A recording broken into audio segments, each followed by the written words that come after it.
ನನ್ನ ಹೆಸರು ಮಧು. ನನ್ನ ತಂದೆ ತಾಯಿ ತೀರಿಹೋಗಿದ್ದರು. ನನ್ನ ಚಿಕ್ಕಪ್ಪ ಕುಮಾರ್, ಚಿಕ್ಕಮ್ಮ ಆಶಾ ಮತ್ತು ಅವರ ಮಗಳು ಮಾಯ ನಮ್ಮ ಮನೆಯಲ್ಲಿಯೇ ಇರುತ್ತಿದ್ದರು. ನನ್ನ ಚಿಕ್ಕಪ್ಪ ನನ್ನನ್ನು ಮದುವೆ ಮಾಡಿಕೊಟ್ಟರು. ಆದರೆ ನನ್ನ ಗಂಡ ಹೊಡೆಯುವ ಕಾರಣಕ್ಕಾಗಿ ನಾನು ಆತನಿಂದ ಡೈವೋರ್ಸ್ ಪಡೆದು ವಾಪಸ್ ನನ್ನ ಮನೆಗೆ ಬಂದಿದ್ದೆ. ಆದರೆ ನನ್ನ ಚಿಕ್ಕಪ್ಪ ಕುಮಾರ್ ಹಾಗೂ ಚಿಕ್ಕಮ್ಮ ಆಶಾಳ ಮನಸ್ಸಿನಲ್ಲಿ ಇದು ಇಷ್ಟವಿರಲಿಲ್ಲ. ಆದರೆ ಅವರ ಮಗಳು ಮಾಯ ಮಾತ್ರ ನನ್ನನ್ನು ತುಂಬಾ ಪ್ರೀತಿಸುತ್ತಿದ್ದಳು. ಅವಳು ನನ್ನ ಕಷ್ಟ ಸುಖದಲ್ಲಿ ಯಾವಾಗಲೂ ನನ್ನ ಜೊತೆಯಲ್ಲೇ ಇರುತ್ತಿದ್ದಳು. ಅದನ್ನು ನೋಡಿ ಕೋಪಗೊಂಡ ಆಶಾ, ನೀನು ಇಲ್ಲಿ ಬಂದು ನಮಗೆ ಭಾರವಾಗಿ ಕುಳಿತಿದ್ದೀಯಾ? ನಿನ್ನಿಂದಾಗಿ ಮಾಯಾಗೆ ಗಂಡು ಕೂಡ ಸಿಗುವುದಿಲ್ಲ ಅಂತ ನನ್ನನ್ನು ಬೈದಳು. ಆಗ ಮಾಯಾ, ನನ್ನ ಮದುವೆ ಯಾವಾಗ ಆಗುತ್ತದೆಯೋ ಆಗಲಿ, ಆದರೆ ಅಕ್ಕನಿಗೆ ಮಾತ್ರ ಏನೂ ಅನ್ನಬೇಡಿ ಅಂತ ಆಶಾಳನ್ನೇ ಬೈದಳು. ನಂತರ ನಾನು ಅಪ್ಸೆಟ್ ಆಗಿ ದುಃಖಪಡುತ್ತಿರುವಾಗ ಅಕ್ಷಯ್ ಎನ್ನುವ ಯುವಕ ಅಡ್ರೆಸ್ ಕೇಳೋದಕ್ಕೆ ಅಂತ ನಮ್ಮ ಮನೆ ಹತ್ತಿರ ಬಂದು ನಾನು ಅಳುತ್ತಿರುವುದನ್ನು ನೋಡಿ, ಇಷ್ಟು ಸುಂದರ ಮುಖದಲ್ಲಿ ಕಣ್ಣೀರು ಸರಿ ಕಾಣೋದಿಲ್ಲ, ಮೂಡ್ ಆಫ್ ಆಗಿದ್ರೆ ನಿಮ್ಮ ಗಂಡನ ಜೊತೆ ಹೊರಗಡೆ ಸುತ್ತಾಡಿಕೊಳ್ಳೋಕೆ ಹೋಗಿ ಅಂತ ಹೇಳಿದನು. ಆಗ ನಾನು ನನ್ನ ಗಂಡ ಇಲ್ಲ ಅಂತ ಹೇಳಿದೆ. ಆಗ ಅಕ್ಷಯ್, ಹಾಗಾದ್ರೆ ನನ್ನ ಜೊತೆ ಟೀ ಕುಡಿಯೋದಕ್ಕೆ ಬನ್ನಿ ಅಂತ ಕರೆದನು.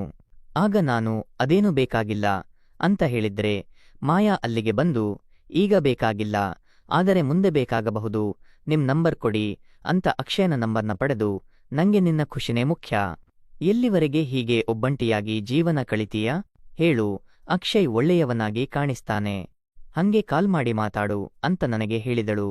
ಆಗ ನಾನು ಅಕ್ಷಯ್ರನ್ನು ಮದುವೆ ಆದರೆ ಮಾಯಾಗೂ ಕೂಡ ಬೇಗನೆ ಮದುವೆ ಆಗಬಹುದು ಅಂತ ಥಿಂಕ್ ಮಾಡಿ ಅಕ್ಷಯ್ಗೆ ಕಾಲ್ ಮಾಡಿದೆ. ಆಗ ಖುಷಿಯಾದ ಅಕ್ಷಯ್ ನನ್ನ ಜೊತೆ ಹೊರಗಡೆ ಸುತ್ತಾಡಿ ತನ್ನ ಮನೆಗೆ ಕರ್ಕೊಂಡು ಹೋದನು. ಆಗ ನಾನು ಅವನ ಫ್ಯಾಮಿಲಿ ಬಗ್ಗೆ ಕೇಳಿದೆ. ಆಗ ಅಕ್ಷಯ್, 3 ವರ್ಷದ ಹಿಂದೆ ನನ್ನ ತಂದೆ ತಾಯಿ ಹಾಗೂ ಅಣ್ಣ ಕಾರ್ ಆಕ್ಸಿಡೆಂಟ್ನಲ್ಲಿ ತೀರಿಹೋದ್ರು. ಅದರಿಂದಾಗಿ ನನ್ನ ಅತ್ತಿಗೆ ವಿಧವೆ ಆಗೋದಲು, ನಾನು ಅನಾಥ ಆಗ್ಬಿಟ್ಟೆ ಅಂತ ಹೇಳಿದನು. ಆಗ ನಾನು, ನೀನೇಕೆ ಅನಾಥ ಆಗ್ತೀಯಾ, ನಾನು ಇದ್ದೀನಲ್ವಾ ಅಂತ ಹೇಳಿದೆ. ಆಗ ಖುಷಿಯಾದ ಅಕ್ಷಯ್ ನನ್ನನ್ನು ಮದುವೆಗೆ ಪ್ರಪೋಸ್ ಮಾಡಿದನು. ಆಗ ನಾನು ಅದಕ್ಕೆ ಒಪ್ಪಿಕೊಂಡು ಈ ವಿಷಯವನ್ನು ಮಾಯೆಗೆ ತಿಳಿಸಿದೆ. ಆಗ ಖುಷಿಯಾದ ಮಾಯಾ, ನಾನು ನಿನ್ನ ಮದುವೆನ ಗ್ರ್ಯಾಂಡ್ ಆಗಿ ಮಾಡ್ತೀನಿ ಅಂತ ಹೇಳಿದಳು. ಆಗ ಅಲ್ಲಿಗೆ ಬಂದಂತಹ ಆಶಾ, ಮಧುಳದ್ದು 2ನೇ ಮದುವೆ, ಅವಳ ಮದುವೆ ಗ್ರ್ಯಾಂಡ್ ಆಗಿ ಮಾಡಿದ್ರೆ ನಿನ್ನ ಮದುವೆಗೆ ಹಣ ಎಲ್ಲಿಂದ ತರೋದು ಅಂತ ಮಾಯಾಳನ್ನೇ ಬೈದಳು.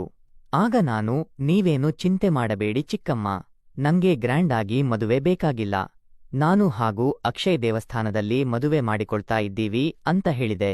ನಂತರ ಎಲ್ಲರೂ ಸೇರಿ ಮದುವೆ ವಿಷಯನ ಮಾತಾಡೋದಕ್ಕೆ ಅಕ್ಷಯ್ ಮನೆಗೆ ಹೋಗ್ತಾರೆ. ಆಗ ಅಕ್ಷಯ್ ತನ್ನ ಅತ್ತಿಗೆ ಅಂತ ಪೂಜಾಳನ್ನ ಅವರೆಲ್ಲರಿಗೂ ಪರಿಚಯ ಮಾಡಿಸಿದನು. ಆಗ ಆಶಾ, ನಮಗೆ ಈ ಮದುವೆ ಒಪ್ಪಕೆಯಿದೆ, ಆದಷ್ಟು ಬೇಗ ಅಕ್ಷಯ್ ಹಾಗೂ ಮಧುಳ ಮದುವೆ ಮಾಡಿ ಮುಗಿಸಿಬಿಡೋಣ ಅಂತ ಪೂಜಾಗೆ ಹೇಳಿದಳು. ಆಗ ಪೂಜಾ, ಈ ಮದುವೆಗೆ ನಂದೇನೂ ಅಭ್ಯಂತರ ಇಲ್ಲ, ಆದರೆ ಮದುವೆ ನಂತರ ಮಧುಗೆ ಮಕ್ಕಳಾಗ್ತದೆಯೋ ಇಲ್ವೋ ಅಂತ ಗೊತ್ತಿಲ್ಲ, ಹಾಗಾಗಿ ಒಮ್ಮೆ ಅವಳ ಮೆಡಿಕಲ್ ಚೆಕಪ್ ಮಾಡಿಸೋಣ ಅಂತ ಕೇಳಿದಳು. ಆಗ ಶಾಕ್ ಆದ ಆಶಾ, ಹೀಗ್ಯಾಕೆ ಕೇಳ್ತಾ ಇದ್ದೀರಾ ಅಂತ ಕೇಳಿದಾಗ ಪೂಜಾ, ಈಗ ನಮ್ಮ ಮನೆತನದಲ್ಲಿ ಉಳಿದಿರೋನು ಅಕ್ಷಯ್ ಮಾತ್ರ, ನಾಳೆ ಮದುವೆಯಾಗಿ ಮಕ್ಕಳೇ ಆಗದಿದ್ರೆ ತೊಂದರೆ ಆಗೋಗ್ಬಿಡುತ್ತೆ, ಹಾಗಾಗಿ ಈ ಚೆಕಪ್ ಮಾಡಿಸಲೇಬೇಕು ಅಂತ ಹೇಳಿದಳು. ನಂತರ ನಾನು ಅದಕ್ಕೆ ಒಪ್ಪಿಕೊಂಡು ಚೆಕಪ್ ಮಾಡಿಸಿದಾಗ ಎಲ್ಲವೂ ಪಾಸಿಟಿವ್ ಬಂತು. ದೇವಸ್ಥಾನದಲ್ಲಿ ನಾನು ಹಾಗೂ ಅಕ್ಷಯನ ಮದುವೆ ಕೂಡ ಆಗೋಗುತ್ತೆ. ನಂತರ ನಮ್ಮ ಫಸ್ಟ್ ನೈಟ್ ದಿನ ಅಕ್ಷಯ್, ಈ ಕ್ಷಣಕ್ಕಾಗಿ ನಾನು ತುಂಬಾ ದಿನಗಳಿಂದ ಕಾಯ್ತಾ ಇದ್ದೆ ಅಂತ ನನ್ನನ್ನು ತಪ್ಪಿಕೊಂಡನು. ಆಗ ಪೂಜಾ ಹಾಲು ಕೊಡೋದಕ್ಕೆ ಒಳಗಡೆ ಬಂದು ಬಿಡುತ್ತಾಳೆ. ಅದನ್ನು ನೋಡಿ ನನಗೆ ಶಾಕ್ ಆಗೋಗುತ್ತೆ. ಅಕ್ಷಯ್ ನನಗೆ ಸ್ವರ್ಗ ಸುಖ ತೋರಿಸುತ್ತಾನೆ. ಮರುದಿನ ನಾನಿನ್ನು ಅಡುಗೆ ಮಾಡಬೇಕು ಅಂತ ಬೇಗನೆ ಎದ್ದೆ. ಆಗ ಅಕ್ಷಯ್, ಅದೇನೂ ಬೇಕಾಗಿಲ್ಲ, ಪೂಜಾ ಎಲ್ಲಾನು ನೋಡಿಕೊಳ್ತಾಳೆ ಅಂತ ಹೇಳಿ ನನ್ನನ್ನು ತಪ್ಪಿಕೊಂಡನು. ಆಗ ನಾನು, ಮತ್ತೆ ನೈಟ್ ಇದ್ದೇ ಇದೆ ಅಂತ ಹೇಳಿ ಪೂಜಾ ಹತ್ತಿರ ಹೋದೆ. ಆಗ ಪೂಜಾ, ನೀನು ಇಷ್ಟು ಬೇಗ ಯಾಕಿದ್ದೆ, ರೆಸ್ಟ್ ಮಾಡು ಹೋಗು ಅಂತ ನನಗೆ ಹೇಳಿದಳು. ಆಗ ನಾನು, ನನ್ನನ್ನು ಇದುವರೆಗೂ ಇಷ್ಟು ಕೇರ್ ಯಾರೂ ಮಾಡೇ ಇಲ್ಲ ಅಂತ ಸ್ವಲ್ಪ ಎಮೋಷನಲ್ ಆಗಿಬಿಟ್ಟೆ. ಆಗ ಪೂಜಾ, ಇನ್ಮೇಲೆ ನಿನಗೆ ಈ ಮನೆಯಲ್ಲಿ ಕೇವಲ ಖುಷಿನೇ ಸಿಗುತ್ತೆ, ನಾನು 1 ವಾರದವರೆಗೆ ನನ್ನ ತವರ ಮನೆಗೆ ಹೋಗ್ತಾ ಇದೀನಿ, ನೀವಿಬ್ಬರು ಎಂಜಾಯ್ ಮಾಡಿ ಅಂತ ಹೇಳಿ ಅಕ್ಷಯ್ರನ್ನು ನೋಡಿ ತನ್ನ ಊರಿಗೆ ಹೋದಳು. ಆಮೇಲೆ 1 ವಾರದವರೆಗೆ ಅಕ್ಷಯ್ ಹಾಗೂ ನಾನು ನಮ್ಮ ಹನಿಮೂನ್ನ ಎಂಜಾಯ್ ಮಾಡ್ತೀವಿ. ನಂತರ ನಾನು ಪ್ರೆಗ್ನೆಂಟ್ ಆಗ್ತೀನಿ. ಆಗ ಖುಷಿಯಾದ ಅಕ್ಷಯ್ ಪೂಜಾಗೆ ಕಾಲ್ ಮಾಡಿ ಮಧು ಪ್ರೆಗ್ನೆಂಟ್ ಆಗಿದ್ದಾಳೆ ಅಂತ ಹೇಳಿದನು. ಆಗ ಪೂಜಾ ಖುಷಿ ಪಡ್ತಾ ವಾಪಸ್ ಮನೆಗೆ ಬಂದು ಇನ್ಮೇಲೆ ನೀನು ಯಾವ ಕೆಲಸನೂ ಮಾಡಬೇಡ ಅಂತ ನನಗೆ ಹೇಳಿದಳು. ಆಗ ಅಕ್ಷಯ್ ನನ್ನ ಜೊತೆ ರೂಮ್ಗೆ ಹೋಗೋದಕ್ಕೆ ನೋಡುತ್ತಾನೆ. ಆಗಲೂ ಕೂಡ ಪೂಜಾ ನೀನು ಬೇಡ ನಾನೇ ಕರ್ಕೊಂಡು ಹೋಗ್ತೀನಿ ಅಂತ ಅಕ್ಷಯನನ್ನ ತಡೆದಳು. ಆಗ ಅದನ್ನೆಲ್ಲ ನೋಡಿ ಶಾಕಾದಂತಹ ಮಾಯ ತಾನೇ ನನ್ನನ್ನು ರೂಮ್ಗೆ ಕರ್ಕೊಂಡು ಹೋಗಿ ಪೂಜಾ ಅತ್ತಿಗೆ ನಿಮ್ಮಿಬ್ಬರು ನಡುವೆ ಯಾಕೆ ಬರ್ತಿದ್ದಾರೆ, ನೀನಿಲ್ಲಿ ಖುಷಿಯಾಗಿದ್ದೀಯಾ ತಾನೇ ಅಂತ ನನ್ನನ್ನು ಕೇಳಿದಳು. ಆಗ ನಾನು ಹಾಗೇನೂ ಇಲ್ಲ, ಅವರು ನನ್ನನ್ನು ತುಂಬಾನೇ ಕೇರ್ ಮಾಡ್ತಾರೆ ಅಂತ ಹೇಳಿದೆ. ನಂತರ ರಾತ್ರಿ ನಾನು ಅಕ್ಷಯ್ ಜೊತೆ ಮುದ್ದು ಮಾಡೋದಕ್ಕೆ ಟ್ರೈ ಮಾಡ್ತೀನಿ. ಆಗ ಅಕ್ಷಯ್ ನಂಗೆ ಮೂಡಿಲ್ಲ ಅಂತ ನನ್ನನ್ನು ಅವಾಯ್ಡ್ ಮಾಡಿಬಿಟ್ಟನು.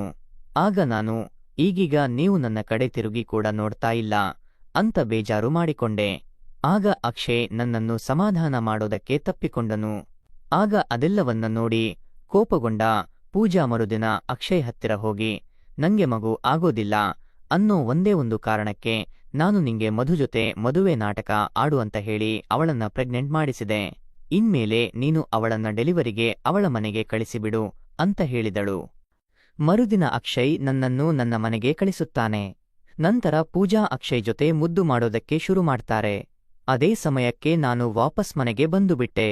ಆಗ ಅವರಿಬ್ಬರನ್ನು ನೋಡಿ ಶಾಕ್ ಆದ ನನಗೆ ಡೆಲಿವರಿ ಪೈನ್ ಸ್ಟಾರ್ಟ್ ಆಗಿಬಿಡುತ್ತೆ. ಹೊಟ್ಟೆನಲ್ಲಿ ನೋವು ಕಾಣಿಸಿಕೊಳ್ಳುತ್ತೆ. ನಂತರ ಅಕ್ಷಯ್ ಹಾಗೂ ಪೂಜಾ ನನ್ನನ್ನು ಹಾಸ್ಪಿಟಲ್ಗೆ ಕರ್ಕೊಂಡು ಹೋಗಿ ಡೆಲಿವರಿ ಆದ ನಂತರ ಮಗುವನ್ನ ತೆಗೆದುಕೊಂಡು ಹೊರಟು ಹೋಗ್ತಾರೆ. ನಂತರ ನನಗೆ ಪ್ರಜ್ಞೆ ಬಂದು ಮಗು ಎಲ್ಲಿ ಅಂತ ಮಾಯಾಳನ್ನ ಕೇಳಿದೆ. ಆಗ ಮಾಯಾ ನಿನ್ನ ಹಾಗೂ ಅಕ್ಷಯ್ ನಡುವೆ ಜಗಳ ಆಗಿ ನೀನು ನಿನ್ನ ಮಗುವನ್ನ ಅನಾಥಾಶ್ರಮಕ್ಕೆ ಬಿಡ್ತೀನಿ ಅಂತ ಹೇಳಿದ್ದೀಯಂತೆ, ಹಾಗಾಗಿ ಪೂಜಾ ಹಾಗೂ ಅಕ್ಷಯ್ ನಿನ್ನ ಮಗುವನ್ನ ತಗೊಂಡು ಹೋದ್ರು ಅಂತ ಹೇಳಿದಳು.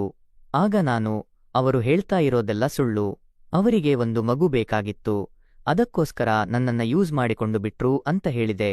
ಆಗ ಕೋಪಗೊಂಡ ಮಾಯಾ ನಿನ್ನಿಂದ ನಿನ್ನ ಮಗುನ ದೂರವಾಗೋದಕ್ಕೆ ನಾನು ಬಿಡೋದೇ ಇಲ್ಲ ಅಂತ ಹೇಳಿ ನನ್ನನ್ನು ಕರ್ಕೊಂಡು ಅಕ್ಷಯ್ ಮನೆಗೆ ಹೋಗ್ತಾಳೆ. ಆಗ ಅಕ್ಷಯ್ ನೀವು ಎಷ್ಟು ಮೂರ್ಖರಿದ್ದೀರಾ, ಪೂಜಾಗೆ ಮೆಡಿಕಲ್ ಪ್ರಾಬ್ಲಮ್ ಇದೆ, ಹಾಗಾಗಿ ಅವಳಿಗೆ ಮಗು ಆಗೋದಿಲ್ಲ ಅಂತ ಗೊತ್ತಾಗಿ ನಾವು ನಿನ್ನನ್ನ ಯೂಸ್ ಮಾಡಿಕೊಂಡ್ವಿ ಅಂತ ನನಗೆ ಹೇಳಿದನು. ಆಗ ಮಾಯಾ ನಾನು ನಿಮ್ಮ ಮೇಲೆ ಕಂಪ್ಲೇಂಟ್ ಕೊಡ್ತೀನಿ ಅಂತ ಹೇಳಿದಳು. ಆಗ ಅಕ್ಷಯ್ ನಮ್ ಮದುವೆ ಬಗ್ಗೆ ನಿನ್ನ ಹತ್ರ ಸಾಕ್ಷಿ ಇಲ್ಲ, ಕೋರ್ಟು ಕಚೇರಿ ಅಂತ ತಿರುಗಾಡೋದಕ್ಕೆ ನಿಮ್ಮ ಚಿಕ್ಕಮ್ಮ ನಿಮಗೆ ಹಣ ಕೂಡ ಕೊಡೋದಿಲ್ಲ, ಏನ್ ಬೇಕಾದ್ರೂ ಮಾಡಿಕೊಳ್ಳಿ ಅಂತ ಹೇಳಿದನು. ನಂತರ ಮನೆಗೆ ಹೋದಂತಹ ನಾನು ನನಗೆ ನನ್ನ ಮಗು ಬೇಕು, ಅದಕ್ಕೋಸ್ಕರ ನಾನು ನನ್ನ ಮನೆ ಕೂಡ ಮಾಡ್ತೀನಿ ಅಂತ ಆಶಾ ಹಾಗೂ ಕುಮಾರ್ಗೆ ಹೇಳಿದೆ. ಆಗ ಮಾಯಾ ನನಗೆ ಸಾಥ್ ಕೊಡ್ತಾಳೆ. ಕುಮಾರ್ ಹಾಗೂ ಆಶಾ ಅಕ್ಷಯ್ ಮಧುಗೆ ಮಗು ವಾಪಸ್ ಕೊಡದೆ ಹೋದ್ರೆ ನಾವು ಬೀದಿಗೆ ಬರಬೇಕಾಗುತ್ತೆ, ಹಾಗಾಗಿ ಏನಾದ್ರೂ ಮಾಡಲೇಬೇಕು ಅಂತ ಥಿಂಕ್ ಮಾಡ್ತಾರೆ. ಆಗಲೇ ನಾನು ಎಲ್ಲಾ ಲಾಯರ್ಸ್ ಅನ್ನ ಕೇಳಿ ನೋಡ್ದೆ, ಮ್ಯಾರೇಜ್ ಪ್ರೂಫ್ ಕೇಳ್ತಾ ಇದ್ದಾರೆ, ಅದು ನನ್ನ ಹತ್ರ ಇಲ್ಲ, ನಾನು ಹೇಗಾದ್ರೂ ಮಾಡಿ ನನ್ನ ಮಗುನ ಪಡೆದೆ ತೀರ್ತೀನಿ ಅಂತ ಮಾಯಾಗೆ ಹೇಳಿದೆ. ನಂತರ ಅಕ್ಷಯ್ ಹಾಗೂ ಪೂಜಾಳ ಇಬ್ಬರದು ಕೊಲೆಯಾಗಿ ಬಿಟ್ಟಿರುತ್ತದೆ. ನಾನು ನನ್ನ ಮಗು ನನ್ನ ಕೈ ಸೇರಿರುತ್ತಾನೆ. ಆಗ ಅಲ್ಲಿಗೆ ಬಂದ ಪೊಲೀಸವರು ಅಕ್ಷಯ್ ಹಾಗೂ ಪೂಜಾ ಮೇಲೆ ಹಲ್ಲೆ ಆಗಿದೆ, ಅದರಲ್ಲಿ ಅಕ್ಷಯ್ ಸತ್ತು ಹೋದರೆ ಪೂಜಾ ಬದುಕಿದ್ದಾರೆ, ಪೂಜಾ ಅವರು ನಮಗೆ ಎಲ್ಲಾ ಮಾಹಿತಿ ತಿಳಿಸಿದ್ದಾರೆ, ನೀವ್ಯಾಕೆ ಅವರನ್ನ ಸಾಯಿಸೋದಕ್ಕೆ ಹೋಗಿದ್ರಿ ಅಂತ ಮಾಯಾಳನ್ನ ಕೇಳ್ತಾರೆ. ಆಗ ಮಾಯಾ ನನಗೆ ನಿನ್ನ ದುಃಖ ನೋಡೋದಿಕ್ಕೆ ಆಗಲಿಲ್ಲ, ಹಾಗಾಗಿ ನಾನೇ ಮಗುವನ್ನ ಕದ್ದು ಅವರಿಬ್ಬರನ್ನ ಕೊಲೆ ಮಾಡೋದಕ್ಕೆ ಮುಂದಾದೆ ಅಂತ ನನಗೆ ಹೇಳಿದಳು. ಕೊನೆಗೆ ಪೊಲೀಸವರು ಮಾಯಾಳನ್ನ ಅರೆಸ್ಟ್ ಮಾಡ್ತಾರೆ. ಸೊ ಕಥೆ ಇಲ್ಲೇ ಮುಗಿಯುತ್ತೆ. ಕಥೆ ಇಷ್ಟವಾಗಿದ್ರೆ ಲೈಕ್, ಶೇರ್, ಕಮೆಂಟ್ ಮಾಡೋದನ್ನ ಮರಿಬೇಡಿ. ಇಂತಹ ಇನ್ನಷ್ಟು ಇಂಟರೆಸ್ಟಿಂಗ್ ಕಥೆಗಳಿಗಾಗಿ ನನ್ನ ಚಾನೆಲ್ನ ಸಬ್ಸ್ಕ್ರೈಬ್ ಮಾಡಿಕೊಳ್ಳಿ.